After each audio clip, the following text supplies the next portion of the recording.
Good morning, students. Myself Abhishek Sharma from Mount Litra Z School, Jhansi.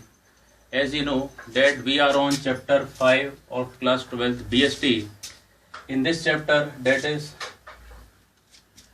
organizing, we have discussed what is the term. This means organizing. What are its importance, organizational structure, divisional and functional structure.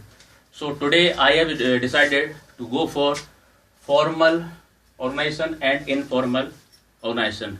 As you are seeing on my whiteboard, I have mentioned both the words formal and informal. So what does formal means and what does informal means? Let's see.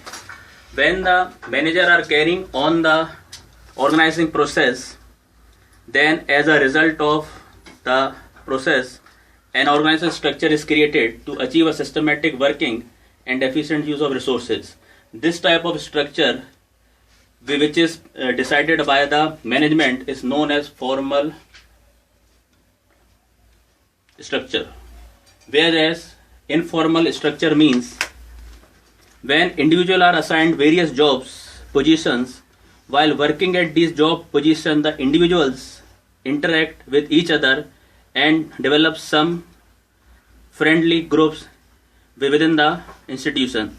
This network of social and friendly groups forms another structure in the organization, which is known as informal structure. So, what are the benefits of formal structure or formal organization? There is a systematic working and smooth functioning of the working of institution. Second, achievement of institutional goals becomes now much easier. Third, there is no overlapping or duplication or repetition of work because each one job position and his responsibility and authorities are well defined and well known. Fourth, formal structure results in better coordination in the activities of various different departments. Fifth, creation of chain of command clearly defines superior and subordinate relationship, that is, who has to report to whom.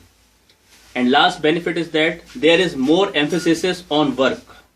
Now, what are the demerits of formal structure?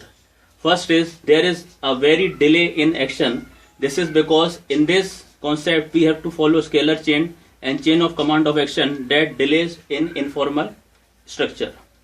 Second, there is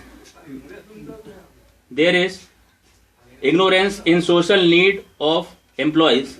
Formal organization structure does not give importance to psychological and social needs of employees. Third, emphasis only work here. In formal organization structure, there is importance given to only the work. It ignores human relations, creativity, its talents and skills. Now, moving to the informal organization, what are its advantages? First is there is fast and rapid communication because there is no scalar chain or chain of command present here. Second, there is fulfillment of social needs, psychological needs that motivates and inspire the employee to do the better work.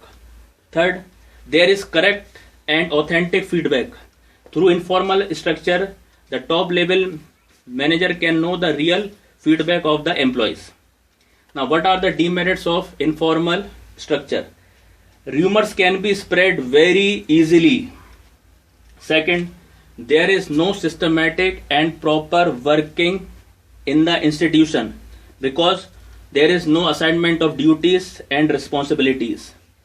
Third, may bring negative result. If informal organization opposes the policies and changes of management, then it becomes very difficult to implement them in the institution.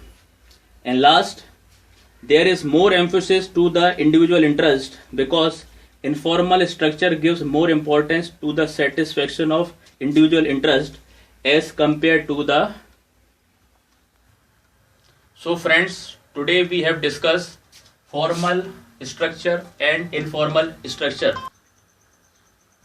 So friends, today we have discussed formal and informal organization structure.